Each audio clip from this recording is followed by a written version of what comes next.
Thank you for joining us. I'm sitting here today with Chad Canfield of Kenebula Records. We're going to talk to him a little bit about his company as well as the film Sundering The World Gate and what role he's playing in that film. So I guess first, Kenebula Records, you put out a lot of different music. What genre would you say most identifies your company? I recognize that you cross quite a bit. So I'm a fan of multiple genres of music, and I find inspiration in all genres. So I guess the answer to that would be good music, because there's talent and passion in every style, and I find enjoyment in all of that. So I guess the music that comes out of me is what inspires me as well. All right. And then speaking of inspiration, when you hit those moments where you don't have that inspiration, you're trying to put something out and you're not feeling it, what do you like to turn to be your muse? I really enjoy world music, multiple genres and ethnicities. So for me personally, I've never really had an issue finding an inspiration or the proverbial writer's block, because there's so much that I'm inspired by that something always triggers. And when you're doing music for film, it doesn't really matter what I like at the end of the day. It's really what the client likes. So providing multiple options is a good way to start the relationship. So, I've learned from experience that it's very easy for me to fall in love with a piece of music.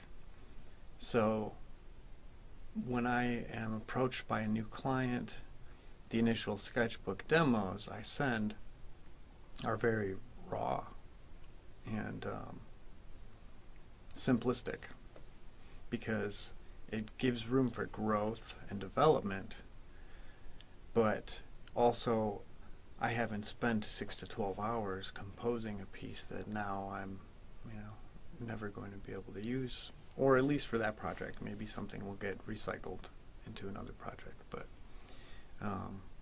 it's much less heartbreak in the beginning than after you spent a week falling in love with something. All right. And what was it about the film Sundering the World Gate that really made you decide that you wanted to be a part of this project? Well, it's two of my favorite things. My group Vort is the official steampunk orchestra of TeslaCon. So I'm very involved in the steampunk world and steampunk, music. And I am a big fan of, lore. And the King Arthur story is just an amazing, epic. And it's always been one of my favorite stories. And so combining those two things, I initially thought this film was made for me to score. So I need to figure out what needs to happen to be able to pull it off. All right. So I understand you used to tour with a band. What made you decide to actually scale that back and focus more on the composition side of things? Well, doing more larger compositions is something that I've always enjoyed doing. And it doesn't always work well on the stage versus in the studio. And you can make your records as big and as crazy as you'd like, but then trying to pull them off on the road is very trying and very expensive.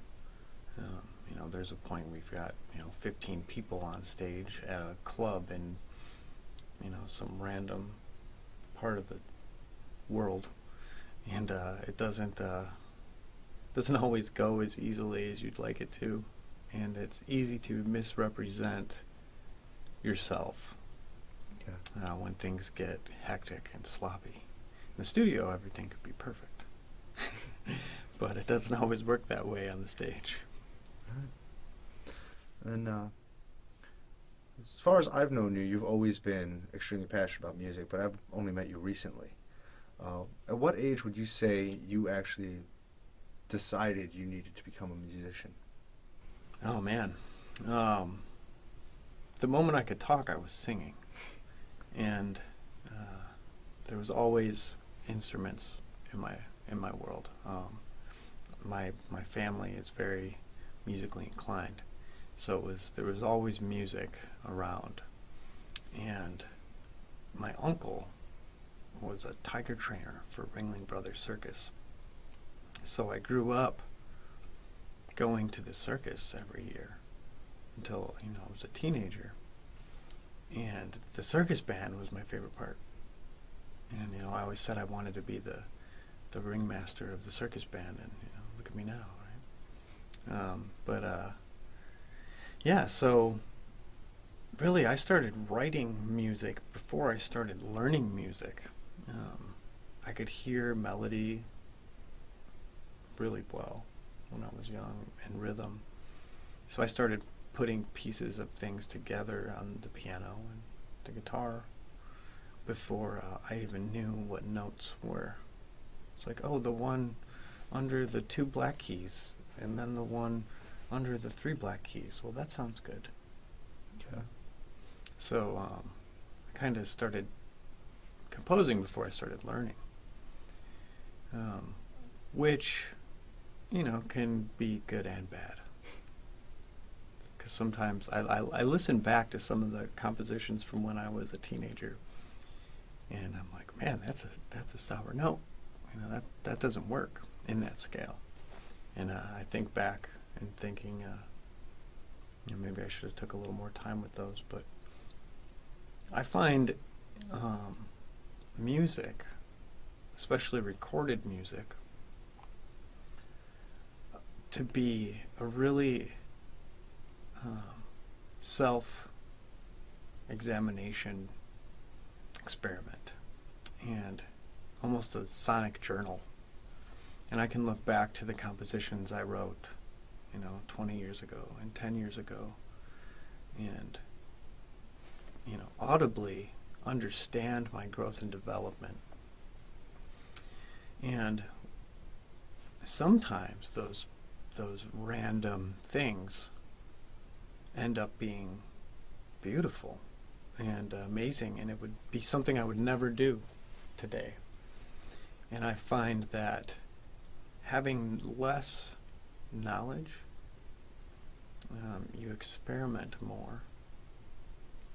And I wish I could go back to my mindset sometimes and get out of theory and just do what my heart likes. Just kind of see what would happen. But now I understand, the methods of music, and sometimes it's easy to put yourself in a box when you're trying to make it correct. So, yeah. You said that you were inspired by all genres of music, and that you really just feel the passion that people put into it. And you also mentioned that you really enjoy listening to world music. Is there a specific either composer or musician that, throughout history, whether they're still alive or whether or not they've passed on, that you would just love the chance to be able to work with?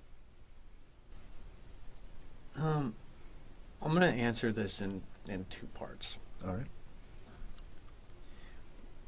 When I was 15, I was introduced to the band Mr. Bungle.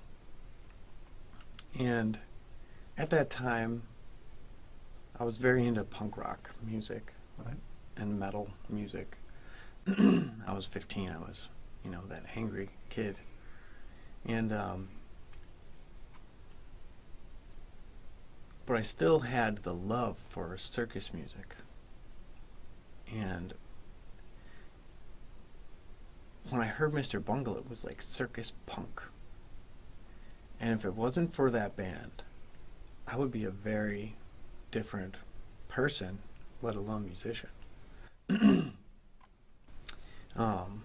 The vocalist from that band is Mike Patton, and he was, most known for the vocalist of Faith No More. And I would love the opportunity to work with him someday. But also, the rest of those musicians from that band have other groups.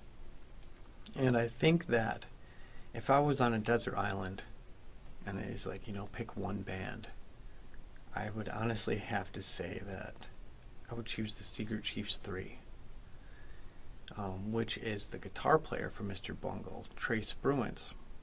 That's his band. And that band really took my mind to a whole other plane. Nice. They incorporate world, musics and traditionalist ideals in their music. But for the most part, it's, all original compositions. And that was a really big inspiration for Vardo, especially, that band. And I would love the opportunity to tour with Secret Chiefs someday, Vardo. I think that we would make a really great team. Yeah, Secret Chiefs 3, my favorite band, if I had to pick one. But, again, I could say that Beethoven is my favorite band. I find inspiration everywhere. There's beauty in all genres, so don't close your mind. Even rap and country. You don't have to put that in the video. But part 2. I am very fortunate to be able to play with the musicians that I have been surrounded with and put myself next to as well. I've spent my entire life looking for the right people to be able to pull off the crazy music that I write. And I find that working with local musicians, or not even local, regional, national, international, but, not working with musicians that not everybody in the world knows who they are, that I find more inspiration from them because I can talk to them. It's obtainable. Their level of talent and professionalism I can observe personally. And I find a lot of inspiration from my peers and the musicians around me. Is where I find most of my inspiration. And when I say inspiration, I don't mean like, I like that song, I'm going to make a song like that. I mean, hey, that guy plays guitar really well, I'm going to go practice more. Or that violinist is just incredible, I just want to listen to him play all day. And that's what I mean by inspiration. But, I grew up listening to Nirvana and Sublime and all of those, huge bands when I was a teenager. And yes, they helped develop the person and the musician I am, but Kurt and Brad are gone. I can't thank them. I can thank my bandmates. I guess that's the best form of inspiration that I'm lucky to have. Oh, let me answer a third part of that. When I was 5 years old, I went and saw the Batman movie. And, I was 5 years old. Batman was cool. So I went to go see Batman. But when I left, the thing that I remembered most was the music. And Danny Elfman's score to Batman has, for me, as a composer and a listener, I notice how often his style is cycled into modern superhero films and not even superhero films. That melody is just so iconic, and when you think of Batman, you think da, da, da, da, da. It's just there forever. And it was that day that I really wanted to make music. And Batman probably had something to do with it too, because maybe I thought Batman made that music, but I went home and I played it on the piano, and it was always there, and it always has been. And I find myself accidentally writing that score at least one time a year. So it's just into my subconscious. So Danny Elfman, huge inspiration. He's so goofy and fun. And if you ever get a chance to watch his interviews, very intellectual. And I just love his approach.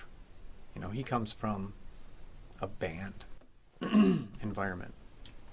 And he's by nature a percussionist. Marimbas and xylophone, that kind of thing. But if you ever, if you haven't heard Oingo Boingo for a while, go back and listen, especially their Farewell Tour live album. There's some really fantastic music on that album. Then, after working on the score for Sundering the World Gate, do you have any other projects or big plans that you can share with us? Yeah, there's always something. Right now, I'm currently working on, probably 10 projects. There's 4 more Vort records in the works. And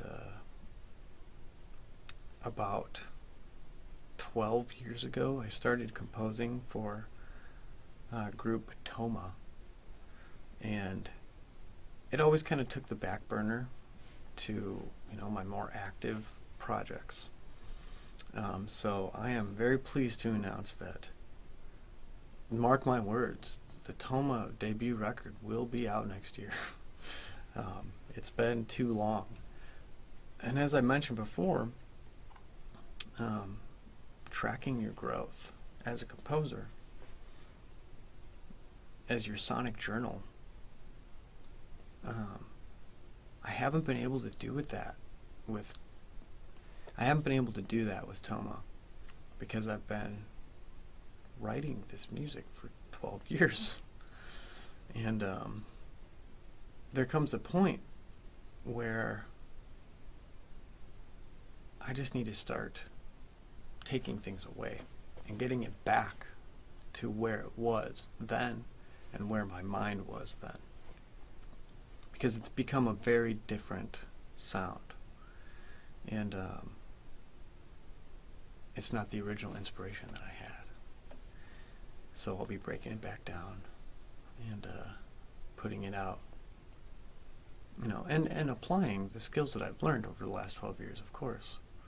But keeping the compositions as close to what they were when they first came to me. And there are some things that I can't talk about. Many things. This business is a tricky one. And there's a lot of contracts out there, and I could get myself in trouble. So I will just keep it at that. But if you want to keep up, with my world, I have music on Bandcamp, and there's probably going to be a release every month for the next, 200 years. So you can just, keep up with that. And obviously in Vardo, you can keep an eye out for that. So there's a lot. It's kind of nice. We got the exclusive first statement of the release of the Toma album too. So yeah, that's true.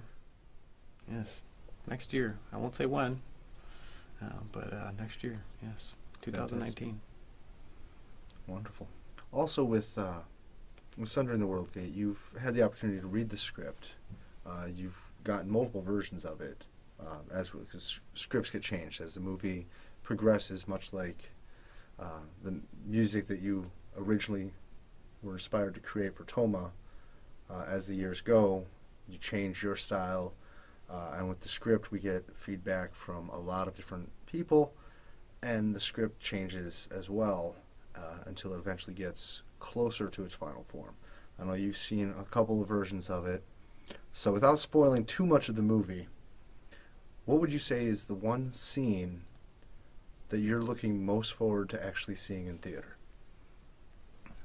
The thing I'm most excited about is the potentiality that we are putting together a musical section for this film, and we'll see how it works out. But it's something like I've always wanted to do. You know, we're all Disney kids at heart. You know what I mean? We all love that stuff. So having the opportunity to work with Whitney, who is an incredible vocalist, Yeah. It'll be really fun to put her to the test, you know, and really and really give her something to grow with as well. You know, I like doing that with the musicians I bring in. They're all very, very talented people, but you know, not that I like, you know, put anyone through physical or mental harm, but I like pushing people outside of their normal comfort zone. If you're going to come into my studio and you're just going to do your thing, well, you know, it's just a paycheck. But if you're going to come here and you're going to sweat and you're going to do something you never thought you could do, that's when we all grow. So I'm actually going to interject just a little bit to that story as well. The first time I was in Chad's studio, we were talking about a lot of the ideas I had for the music, and then he was bouncing a couple of his ideas off me. And before he let me leave, he said, "You know what? I'm a professional magician. He wanted to see a card trick. I did a trick for him. He's like, you showed me a trick. I'm going to show you a song." And he didn't just show me a song. He said, "Okay, here's the part where you sing." And he had me singing with him. I'm not a musician, not a good one. And like he said, he likes to push that comfort zone and see how much you're willing to put in. And I like to think I impressed him, but I've seen worse. fair enough. I've heard fair worse. enough. So yeah, I think that's actually part of the reason that we work so well together is we're both willing to not just push people out of their comfort zone, but also to step out and embrace what else is out there. So I'm sorry, I did interrupt your answer. You said two-part here. So. Oh, no, that's okay. So just the concept of doing a musical would be neat. And again, you know, I'm sorry if we don't use it, and I got your hopes up, but I'm really looking forward to working that in. And I'd be interested to see how the dynamics work on set, because there's elements of sound design that will be incorporated into the music in order for it to work. With the vision that I have, at least, you know, that could totally change with the client. I'm just the muse for him to be able to create a sonic image to his visuals.